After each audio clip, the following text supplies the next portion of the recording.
सहना भवतु सहनौ भुनक्तु सह वीर्यं करवावहै तेजस्विनावधीतमस्तु मा विद्विषावहै। ॐ शान्ति शान्ति शान्तिः।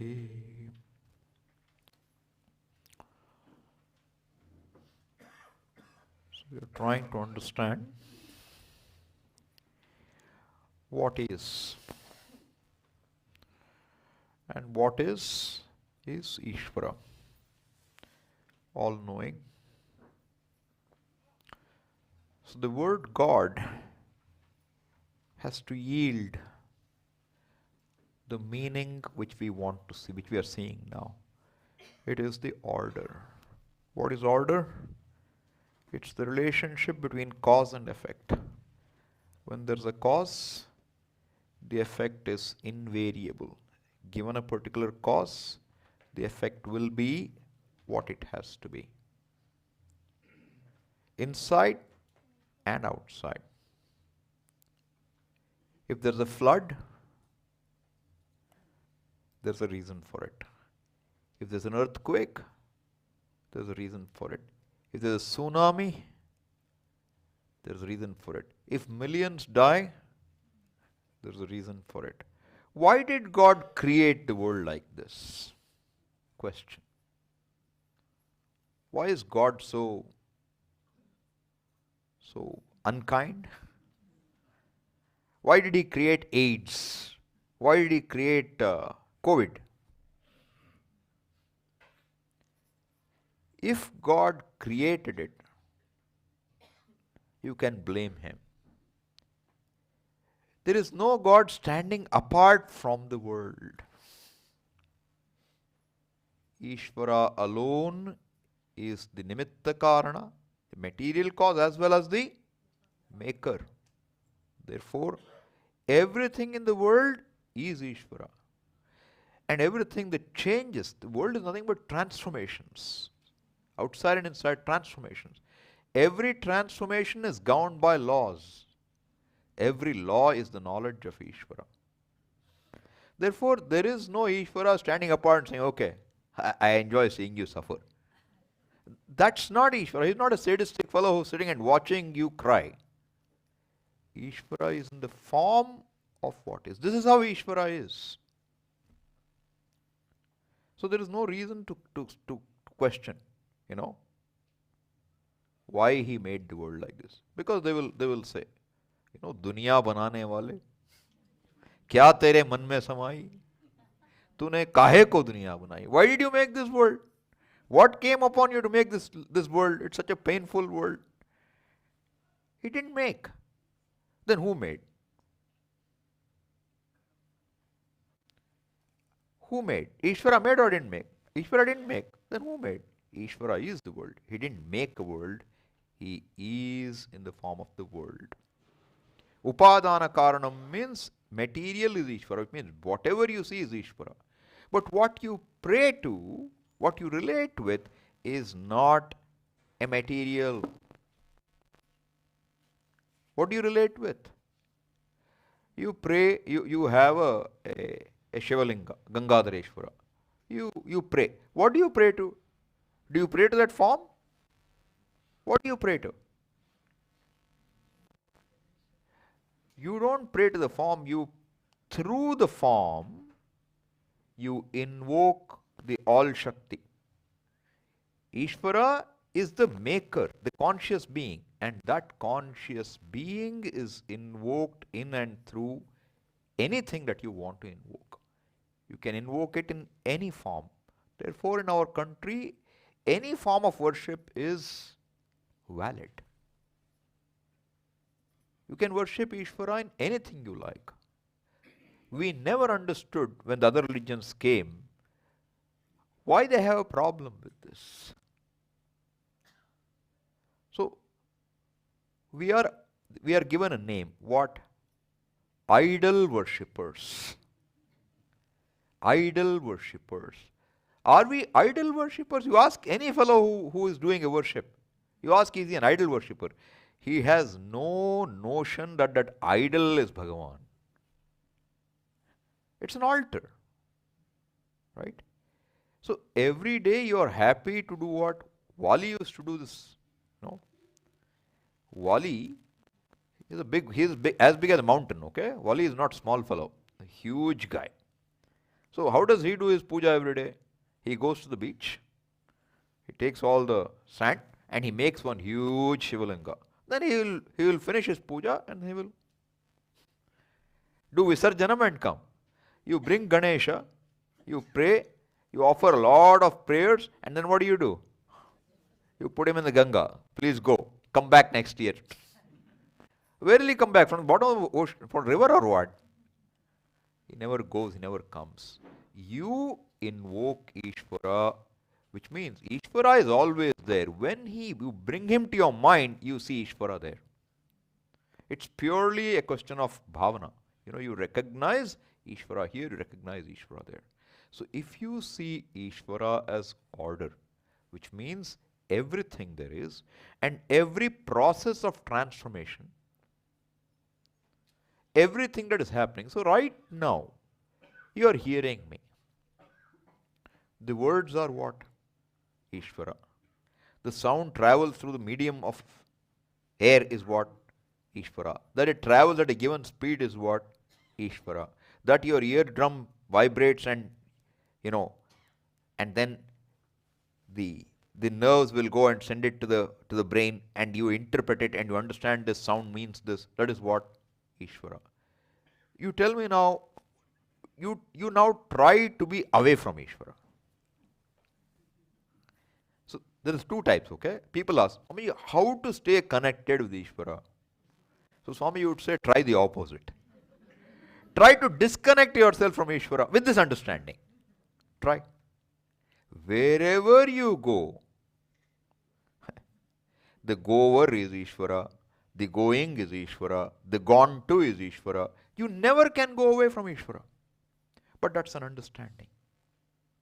It's not a physical thing. So typically, when do we pray? What is prayer? What is prayer? Prayer is not necessarily asking for something. Prayer is relating with Ishvara. But when do you relate with Ishvara? If you choose to relate once in the morning, that is what your relationship is. But if you can recognize, you get up and you say, oh, this earth is Ishvara. How can I put my foot on it? So you pray, you beg your pardon. Right? Means you recognize Ishvara as soon as you get up. You go take your shower, one more opportunity. You say, oh, this water is Ishvara. Apo va idagum sarvam. This apaha is everything. Vishva bhutanyapaha. The whole universe is water. Who says the whole universe is water? Is this water? But what is water? Is Ishvara. You understand that, then whole universe is apaha. Prana apaha. Everything is apaha. Apaha means waters. You look at any one thing, you recognize Ishvara, then you say everything is Ishvara. So now, if you bring this attitude, when are you away from Ishvara? And what is your thing? Right now you say, oh, this is me.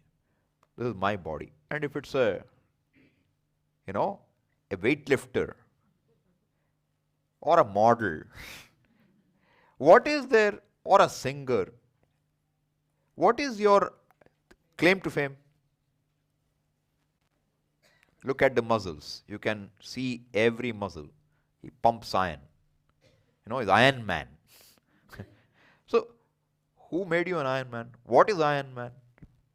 What is the muscle? The possibility of a muscle is Ishvara. That your biceps and triceps can appear in a particular way is Ishvara. The strength given to them is Ishvara. That you can eat and that converts to your muscles is Ishvara. Where is Ishvara not? It's all given. Food is given. Water is given. Possibility of food getting converted to bioenergy is given. Bioenergy or biomass, both are given. What do you have? What claim do you have now? So you slowly start saying, okay, this possibility is given. The body is given. Food is given. The way it grows is given. That it can grow is given.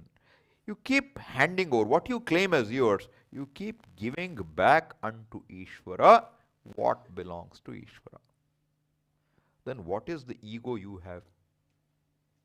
It becomes the footprint. Your footprint becomes smaller and smaller. Ishvara becomes larger and larger. In the beginning, there is me and there is no Ishvara. As you understand Ishvara, there is less of me, there is more of Ishvara. And if you understand Ishvara completely, there is no me, there is only Ishvara. This is understanding. This is our journey. If there is only Ishvara, and Ishvara is what? Ishvara is perfect. Ishvara is all knowledge. What are you then? You don't claim an identity separate. Swamiji, I don't want to be decimated. Right now I'm at least somebody. I will vanish. You don't vanish.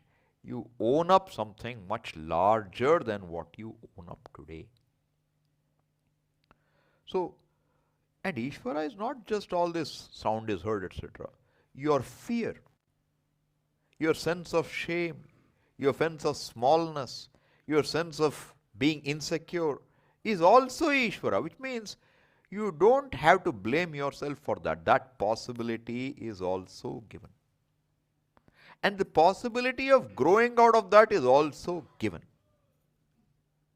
Therefore, in what way do you have to blame yourself for? Suppose you find yourself feeling very uncomfortable and nervous in the company. You're anxious whenever you meet people. Is that your problem? It is not your problem. This is the way anybody would be if they had your background. Why were you in this background? No answer to that. I mean, no direct answer you get. So you start seeing that you don't need a counselor to validate you. You validate yourself when you start recognizing the presence of Ishvara in your life. And if you validate yourself, no matter what you are and what you do and how you are, you're okay. You're okay being yourself. There was a retreat. And normally in our retreats, we used to ask a question, what is your educational background? One person didn't fill it in. I was curious. Just curious, why the person didn't fill it in. Later I found out, I never asked directly, but I found out that the person had a very bad health situation and therefore couldn't complete school. But that person's identity was, everybody is schooled, I am unschooled. That's the identity. There is a reason for it, but still it's hard to tell in public, I didn't finish my high school. The difficulty is there because you compare and you see this much is me and I am not well read. What did it take to make the person comfortable? I said that is understandable. That you didn't study, that doesn't make you a lesser person. Or another common thing, you ask people, what do you do? And the lady will say, Swamiji, I'm just a housewife. Very common expression in India. I'm just a housewife. What does it mean? What else should you be? There's already an idea. Somebody says, I'm a professor. Somebody says, I'm a doctor. Somebody says, I'm a software engineer. Somebody says, I'm a teacher. Swamiji, I don't do any of that. What are you? I'm just a housewife. The word just gives away a lot. Which means the person is uncomfortable being just a housewife. Otherwise the word just won't come. How many complexes we have like this? How are you going to work yourself out of them? By seeing that there is no reason for that complex. What is Ishvara. You don't resist it. You don't want to be just a housewife. You want to take up a job? Take it. Nothing stops you. Right? You have a choice. No, Swamiji, but I never studied. What can I do now? You can't take up a job. It's all right. Understand. So our economics professor had given us a paper to write. A man, by marrying his cook, reduces the GDP, the gross domestic product.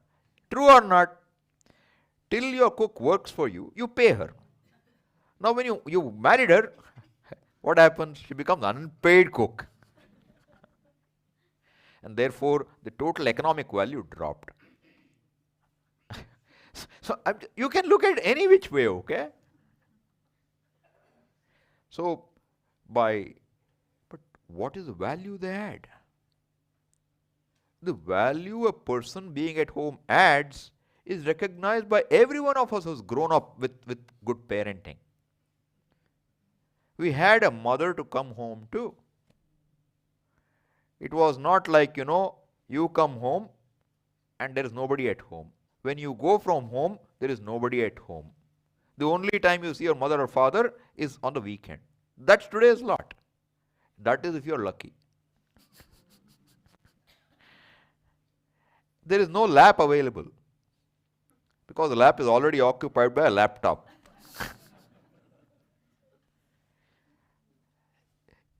What do you do think for?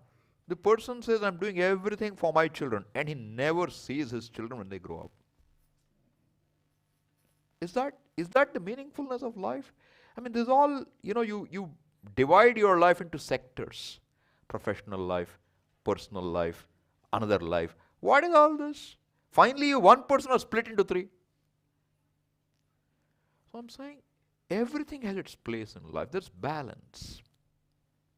So somebody had a question yesterday. I said, if you don't have one clear goal, then you'll have infinite goals. You'll be spread thin because you don't know what to do. Now the question is, legitimate question is, Swamiji, if there is only one goal, then what about my job? What about my family? What about taking care of my health? Are these all not legitimate? How can I have only one goal? Valid question, right? Easier said than done. But I ask you, you go to a job. How many goals do you have when you take up the job? Just take a job as an example. You take up a job. How many goals do you have? Normally one, okay?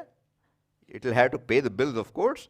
And within that job, you will say, I want to become a big guy with the job or grow my company or whatever.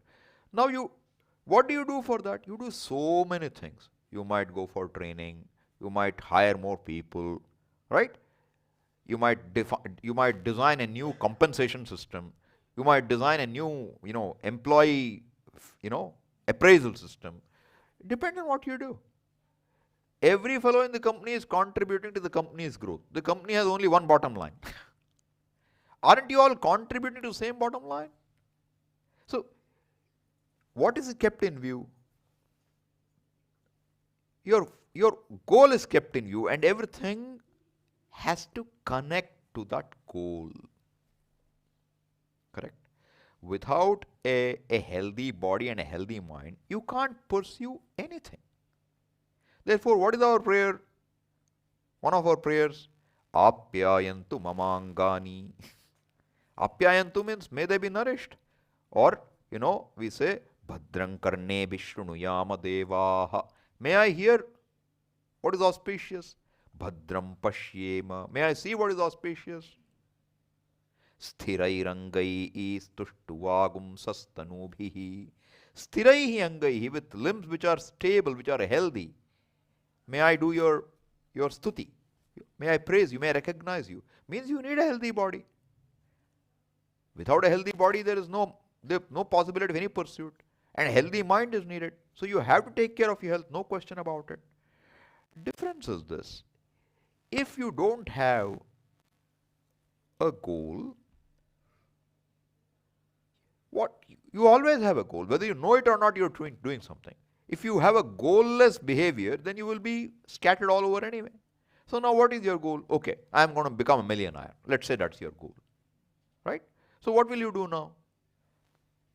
All your efforts, if that is your life goal, all your efforts will be to become that millionaire. In the process, what will you do? What may you do? You ignore your family. You ignore your health even. You ride rough over your colleagues. You do everything because there's only one goal. That one goal is all you care for. That's one way of looking at it, right? But after you made $1 million, will you say, okay, tomorrow I'm going to commit suicide, life goal is over? What will you do next? 10 million or something else, okay? But all I'm saying is, how many ever goals you pick, will you be satisfied and contented in life? What are you looking for in life? That contentment. Finally, you're looking for a contentment. And that contentment does not lie in any of these. To recognize I'm looking only for contentment is Purushartha Nishchaya. I'm only looking for contentment, and contentment is not in artha, not in kama, not in dharma, but through artha, through wealth, through security, I'm seeking contentment. Through fulfilling my desires, I'm seeking contentment. Through living a life of dharma, a conflict-free life, I'm seeking contentment. If you understand this, what are you really seeking? Whether you know or not, what are you seeking? Contentment. So better to know I'm seeking contentment. Then you don't get connected to anything else. And now that your goal is contentment, everything you do must align with that goal. We should align with that goal. And moreover, suppose you don't understand you're seeking contentment. Okay? Now you want to go to a concert. You want to go for some game that you play. You want to enjoy a movie. You want to hang out with your friends. Right?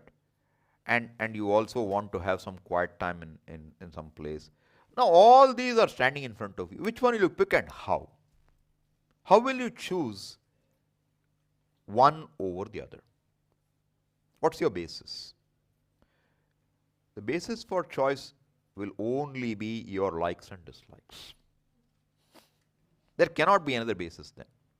But suppose the basis is, suppose the goal is clear, I am seeking contentment. And you also understand, let's say, none of these really have contentment in them. They make me contented because I have put a value and say, if I don't get it, I will be disturbed. I have to get this. I have to get this. If I don't get this, not okay. By 1 year, I must get this. You have a goal now. Now, what will you do? Nobody said this. You set up your own goal because you're a self-started fellow. And what are you going to do now? That goal you set up, until you reach the goal, you won't relax. Right? But suppose I'm seeking contentment and none of this is really going to add to it. What will your value for all these now be? I'm going to a concert, and normally a lot of these things desires that you have are really because you want to forget the discontented fellow. You want to be free from that pain, that feeling of insecurity, smallness that you have. When will you forget? How do you get over it? You do something where you'll forget yourself. So self-forgetfulness is the goal of many of these. You go out somewhere, so you forget that person who is wanting. Till you are engaged in an activity, you are happy. When the activity finishes, again you will remember yourself, find something else to do. Therefore, you can't sit quiet even for a minute in your home. You have to keep doing something. I ask you to sit quietly. It's not easy. It should be the easiest thing. Don't do anything, just sit. But how many people can just sit? Just sit. Don't have your cell phone in your hand. Close your eyes.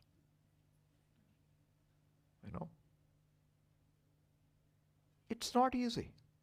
Just sitting is not easy unless you have gained that ability to enjoy that leisure. Therefore, when I say you clearly recognize the goal, that my goal is only contentment, and not contentment which comes and goes, contentment which stays. Because all my contentments come and they go. You were waiting for this position of a director or something. You made it. You became a director. What happens after that? Contented. How long will you remain contented with that? And somebody is very kind to tell you, dissatisfaction is the mother of progress. Do you agree with that or not? Because you are satisfied, you won't do anything, you won't progress. Not true. You can be satisfied and do more. That's called doing out of fullness.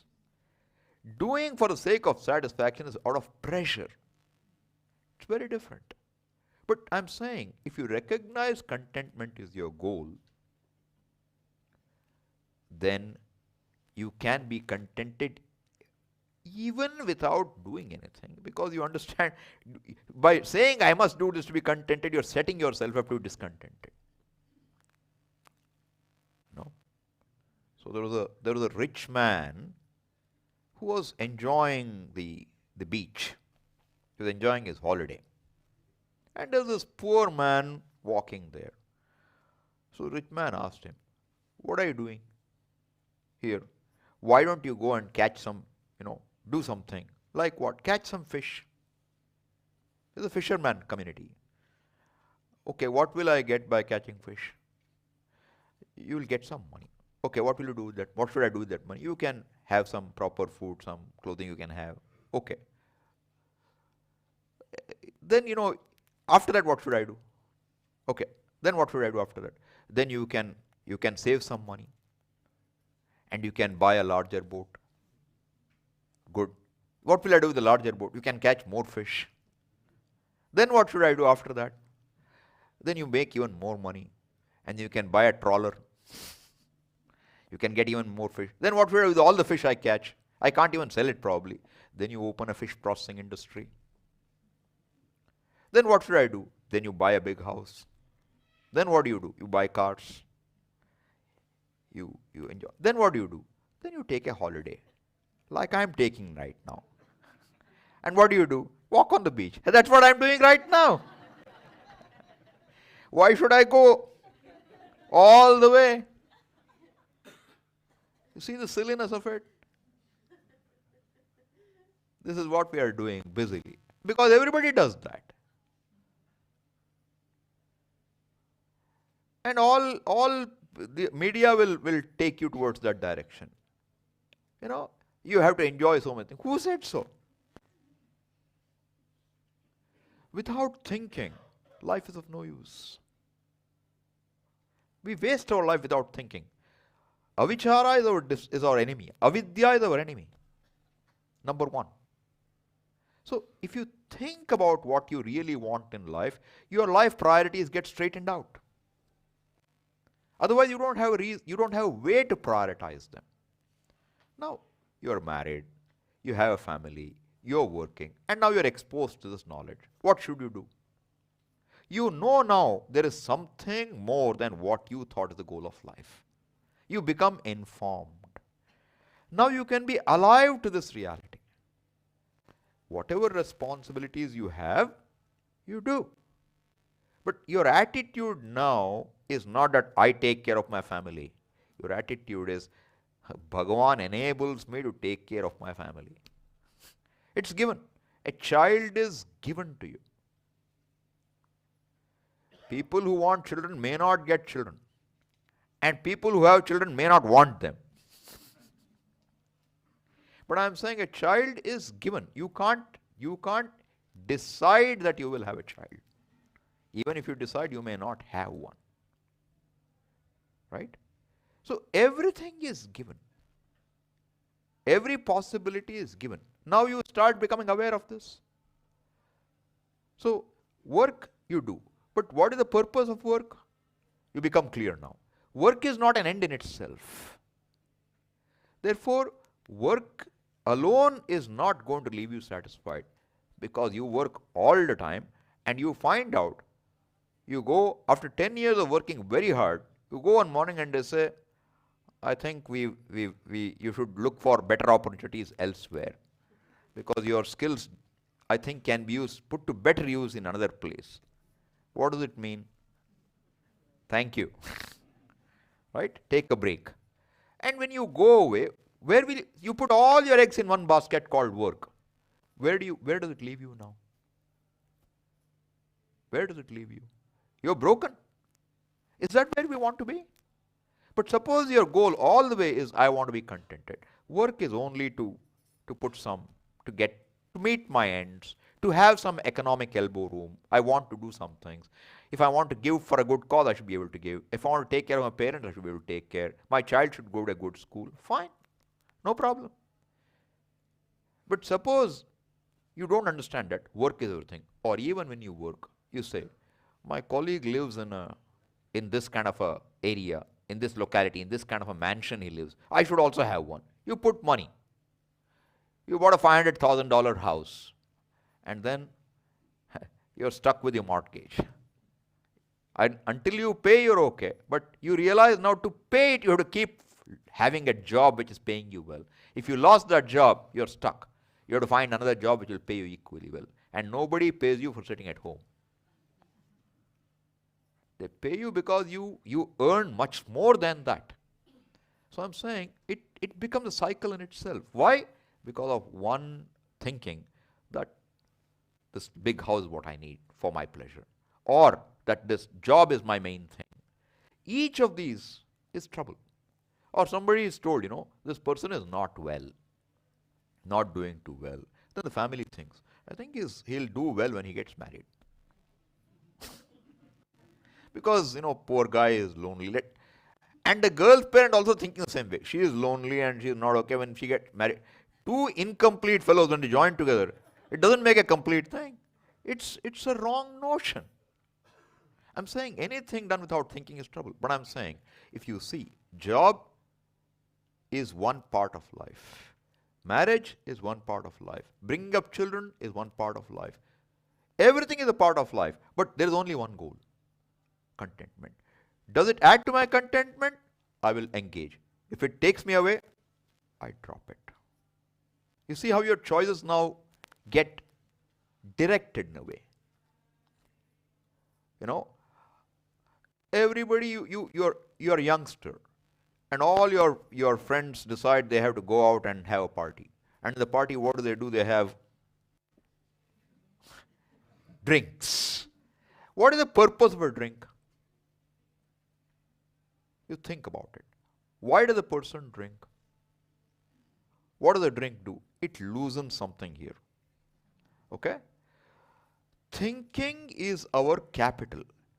And what do? You decide to not be able to think clearly. Is that going to help? No, but all my friends do it, I'll be left out. Doesn't matter if you're left out. If you have clarity, I don't want to drink. What will happen? They will cease to be your friends. Good. Good for you, because you will be in better company. But you must have clarity. You must have clarity. And I'm saying the more clarity you enjoy, each of your goals will become reasonable, more meaningful. Because you now know how to make the choice. And with every choice, you know what is the goal. There are no 10 goals. After you bought the house, you don't know what to do with it. No. Contentment is lifelong. Till you are alive, you want to be contented. You want to be contented all the time. That's all that counts. So if the stress is I don't have a job, there are people who don't have a job and are contented. You can be one of them, if it's possible. Right? So understand it in the context that when I say one goal, you understand really in the whole life there is only one goal. To live and to live happily, to live contentedly. If this much is clear, your decision-making process can become a lot easier. And what makes you discontented is you resist facts. Second thing you add to it. When you resist a fact, it makes you uncomfortable, anxious, discontented.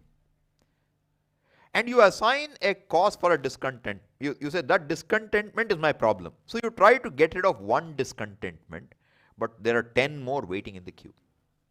So you never really finish with the whole queue. Therefore, it's life of firefighting, from fire to fire to fire. When prarabdha is a little favorable, it's not so bad. Life is being good to you. You have enough. Everything is okay. But anything can go wrong. Anything can go wrong anytime. Somebody said he was doing extremely well, but there was an air crash. He lost his whole family in the air crash. After that, he says, I am a broken person. I don't know what to do in life. My whole life was my family. Now what should I do? Because your goal was only one thing. Oh, that family is my source of happiness. Wrong. It's wrong thinking. If you understand, my only goal is this contentment, and it's really centered on myself, you're in a safe place. Whether we are there right now or not, you at least know that's where I want to head. Now you align your life, you align your priorities to go there. That means you are now living, you made your whole life meaningful.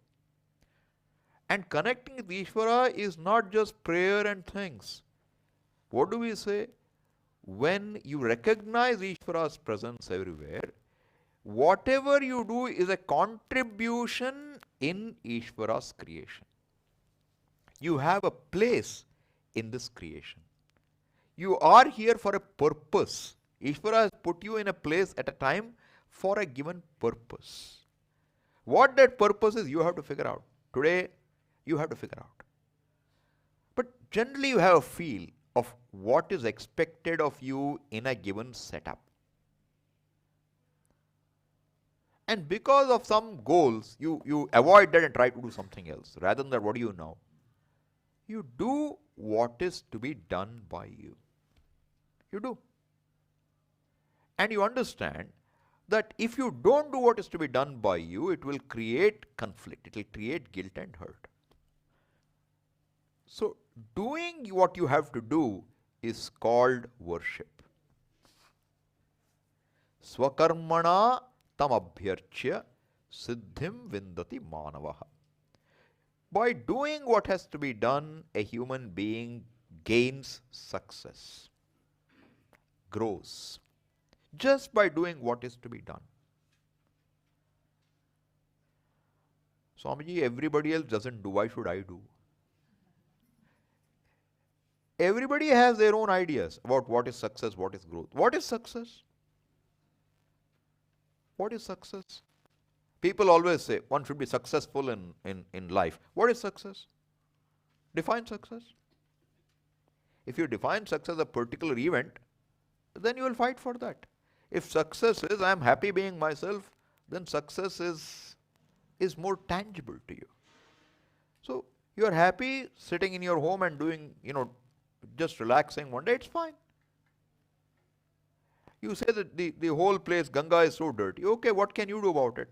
Go take a plastic bag and pick up some trash and throw it. You've done something. You can do what you can do. You can't make the Ganga clean. That's not in your hand. But you can do what you want towards it. This is my contribution.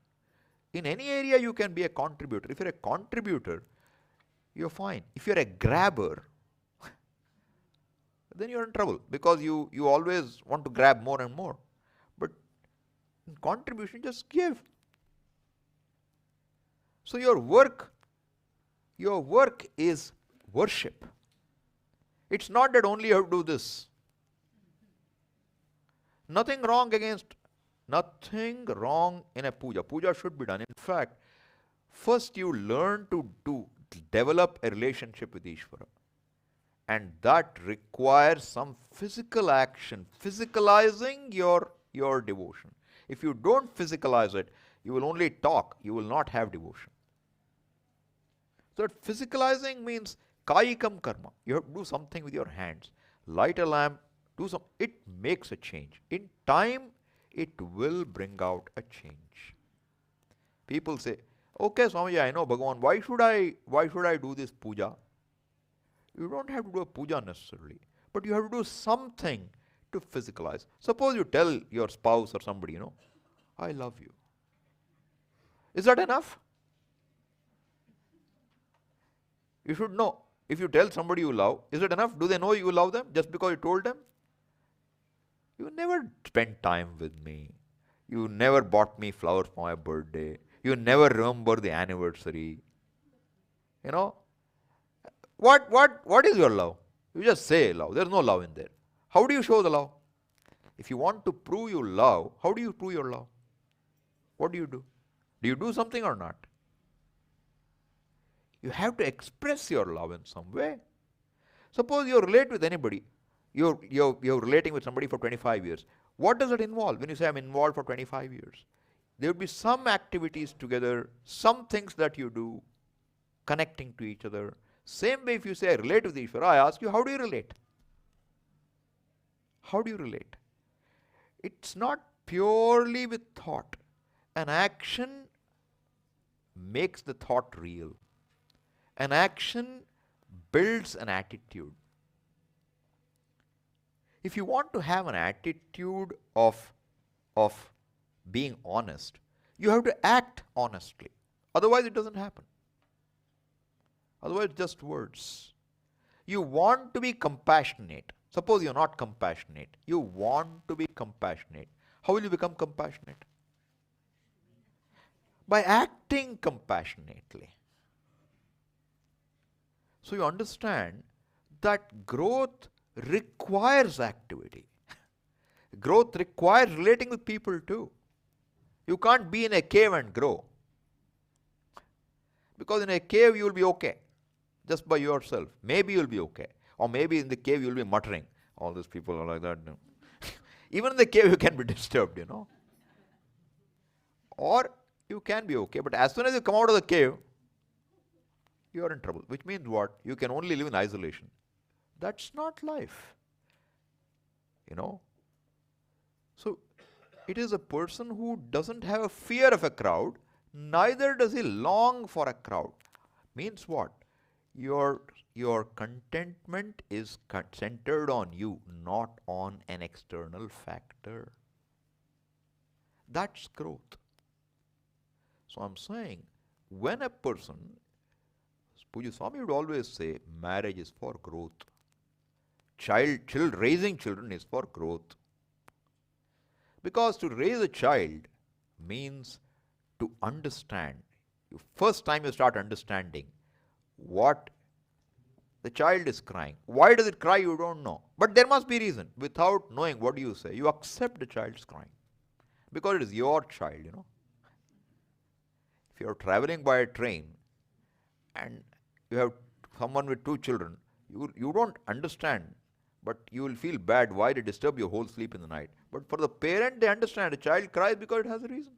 So when you have to deal with it firsthand, you have more understanding. And when you raise a child, what you didn't get as a child, you give to your child. What you missed out as a child, you give to a child, and that is considered a therapy.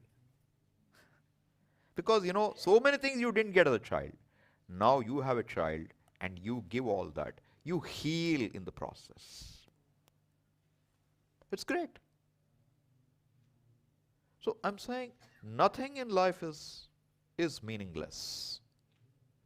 Everything has its place. But it's useful to know what is it you're after in life.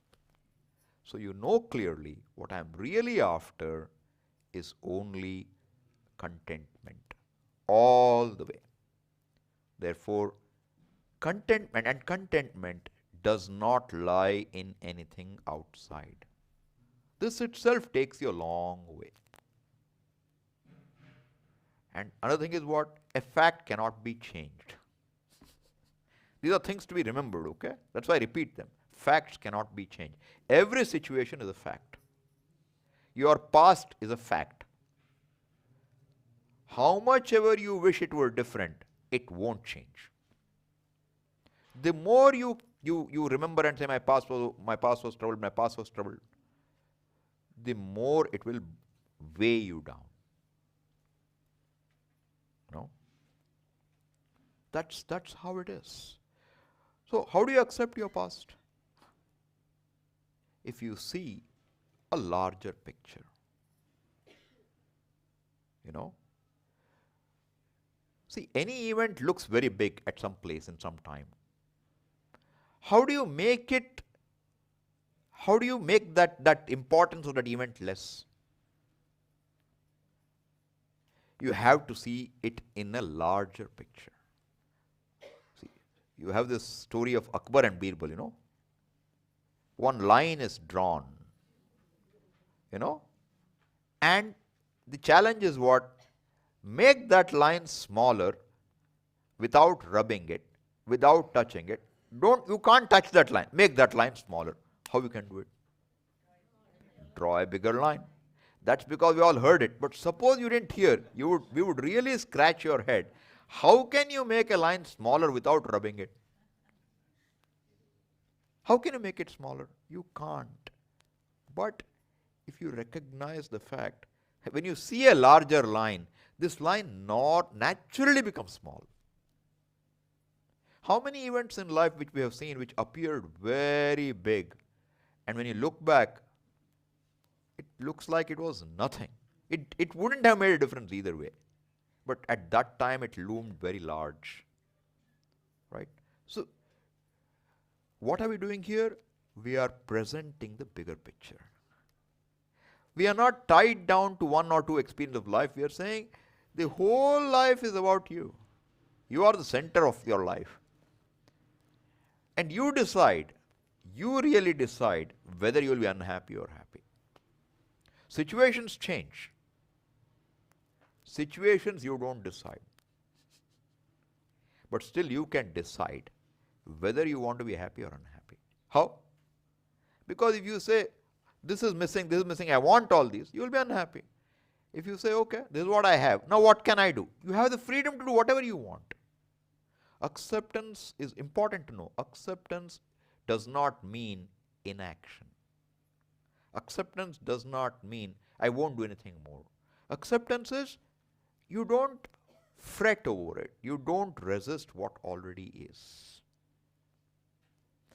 It doesn't even mean approval. So somebody is being very unkind to you or insults you, etc. Is that approvable by you? It's not proper. He lies, he cheats, not approved. You don't accept, you don't approve it. But what do you say? Okay, this is how the person is. Why is this person doing this? Is resistance. This is how he is. Can you help him straighten him out? Try. You're not going to straighten him out. He'll straighten himself out if he or she wants. But you can try. So I'm saying, many a time people say, how can I accept this behavior, Swamiji? Whether you accept or not, that's the behavior. That's the behavior. Your freedom lies in what? You can say, okay, you be in your space, I'll be in mine. Walk away from that relationship which is hurtful to you. Or you stay there, let them be. Anyway, you can't change it, but by not resisting it, you are at ease. So I'm saying, what decides whether we are at ease or dis-ease? Your demands. And the demands become very important when you have a small picture. When you have the big picture, you see that it is not the fulfillment of desires that makes you successful. And what you call non-fulfillment of desires don't make you small. What makes you is you're able to see who you really are ultimately. And in a lesser picture, you just see that everything is the way it is. I have only this much freedom. You accept a fact. If you accept a fact and continue to do what you have to do, more or less we have a life which is acceptable, is it not? Because so far as you don't say it should be different, you don't get stressed out. So this is what the teaching helps you recognize. Because you recognize there's an order. Everything happens for a reason, whether you know or not. You don't know the reason, but you know there is a valid reason is enough for you to let go. Let go and let the world be. So they will say, let go, let God. Let go, let God. Not exactly grammatically right perhaps, but let go of your demands and let God be. Let facts prevail. If we can do that, it's a wonderful thing. Because if you can let everything be, what bothers you? This is the attitude of a sadhu. Or at least supposed to be the attitude of a sadhu. Have to say that, because all of us don't necessarily fit into that definition. So, this retreat, you can be a sadhu for 1 week.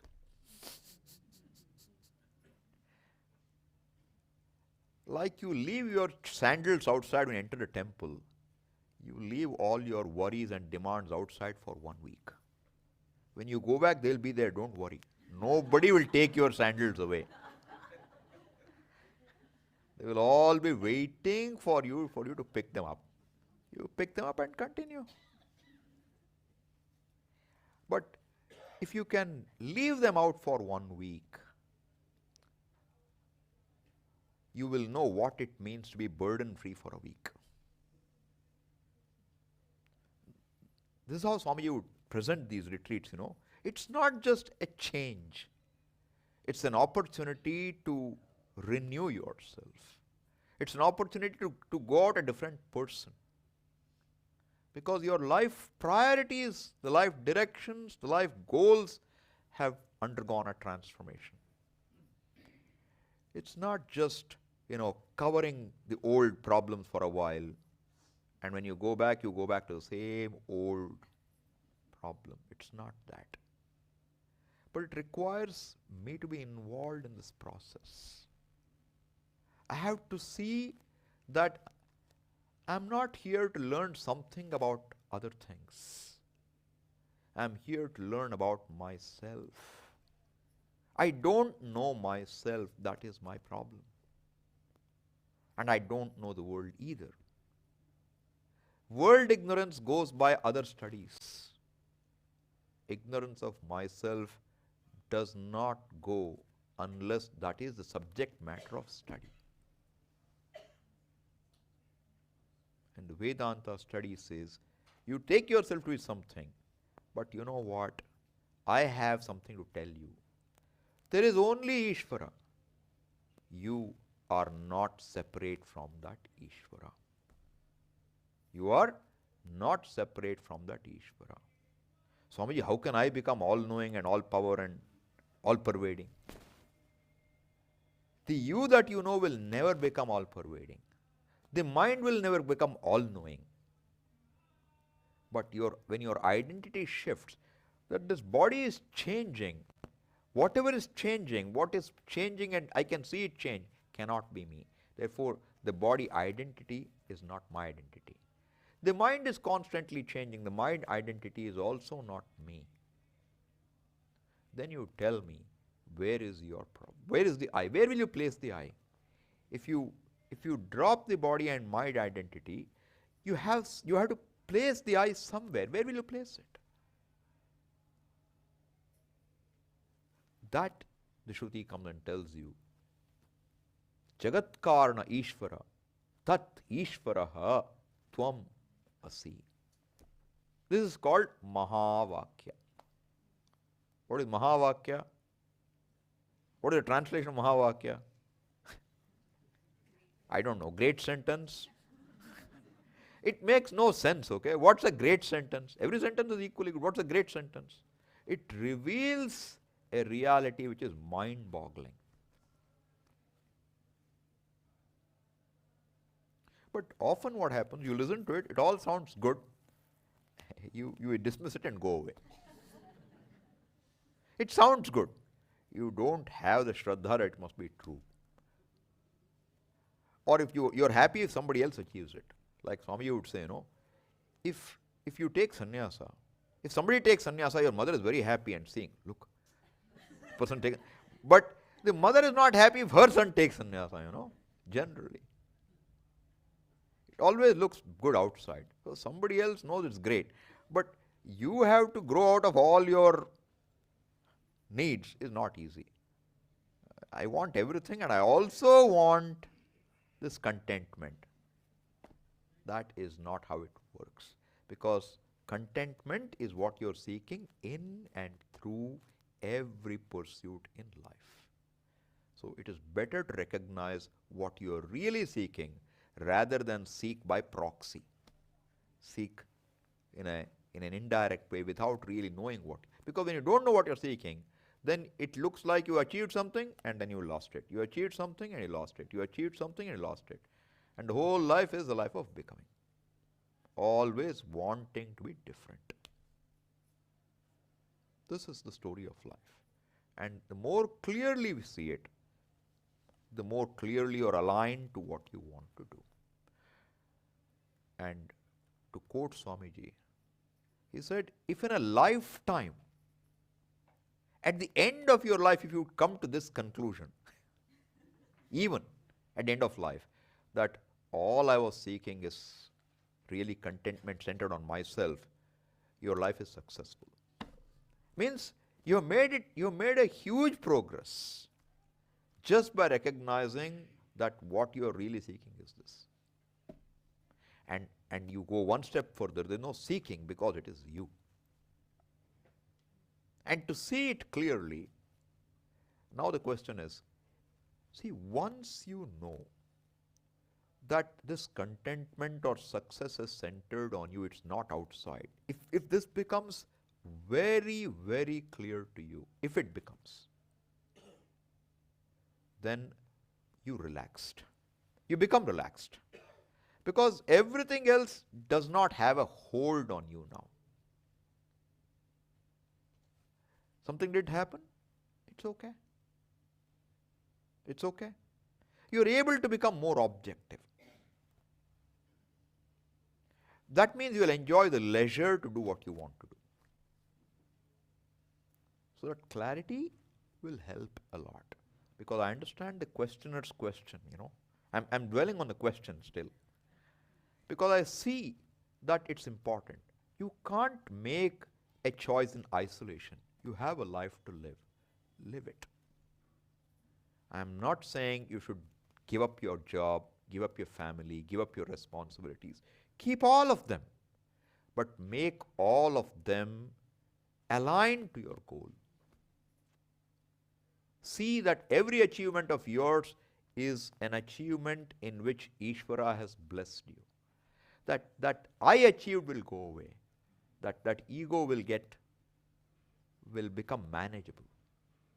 You will never have, you cannot completely, you don't need to, and you cannot eliminate the ego. The ego has to become light. A lightened ego alone will understand what is being talked about. And towards that end, so you give up, you gave up your job. You say, I want to do social work. I'll do social work. That's a new way the ego takes an avatara. Now you say, I have accomplished this, I have accomplished that, I have helped so many children, I have set up so many things. Now your identity is what? I am a caregiver. I help the downtrodden. This ego is very happy. No problem what you claim. So far as you claiming I, it says good. I will remain as fat as I have been. It doesn't go away. It's looking for some corner to sit. You give it any corner, or someone other says, I gave up everything. You know what all I gave up? You know what all I gave up to come to Rishikesh? I gave up everything. You know what I used to earn? Do you know? Do you know what kind of house I lived in? You have not given up anything. You are holding on to everything. Giving up is only in words. And you actually regret you gave it up. That's why you're claiming. You have a value for what you gave up. You never come and tell, Swamiji, every day I have given up garbage. So much garbage I have given up. Do you say that? Does anybody say that? But you say this. And you want people to look up to you. Look, this person has given up everything. And look, he's giving everything to society. Why is he giving to society? Does he want a name? Does he want people to recognize him in that role?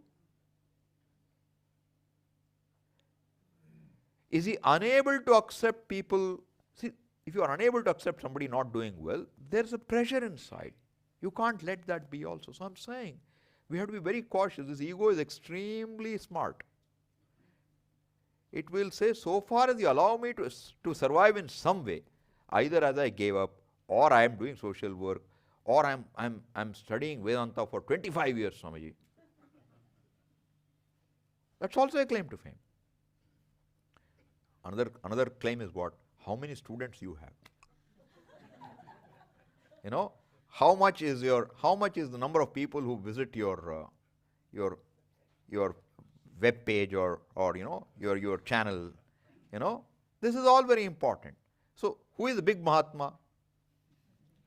The one who has maximum number of followers. So now, what you could not achieve through a regular way, you found a way to achieve through a spiritual hat. Then what are you? You're a businessman in orange. That's all you are. Makes no difference. What color you wear makes no difference. What do you want? Swamiji was very clear. Vedanta is not for the masses. I am not interested in attracting the masses. Whoever comes, we will teach. But it is not for the masses.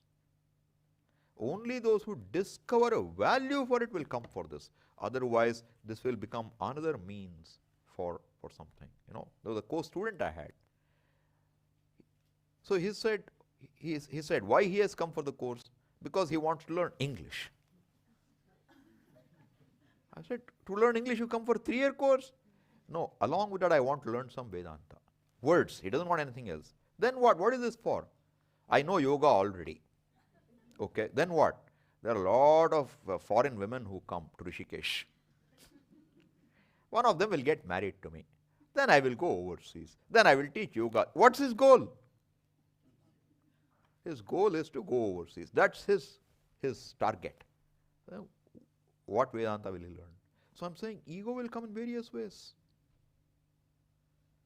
So to know that everything is given, everything is Ishvara, and I am only trying to understand, I am trying to not gather, but let go the limited identity. It's not gathering up something to gain a bigger identity, but letting go the smallness, letting go my dependencies, and through that I grow. That's the growth we are talking about. Okay, we'll stop here. Om Purnamadav Purnamidam Purnat Purnam Udachyate Purnasya Purnamadaya Purnamevavashishyate. Om Shanti Shanti Shantihi. Harihi Om Shri Gurubhyo Namaha. Harihi Om.